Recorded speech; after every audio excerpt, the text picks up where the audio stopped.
Home Remedies presents DIY Spa Facial at Home.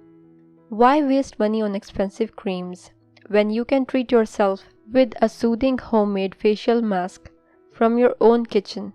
Here's another way to give yourself a fancy spa facial at home. Ingredients: powdered milk, quarter cup, water, enough to make a fine paste. Are you liking the video? If yes, give it a thumbs up and subscribe to the channel to support it.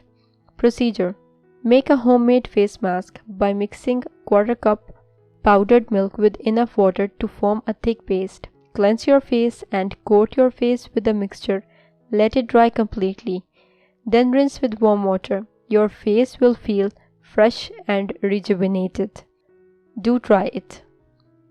If you liked the video, hit that like button to give it more value and share it on your social networks to let others benefit from it too. Thanks for watching. Goodbye.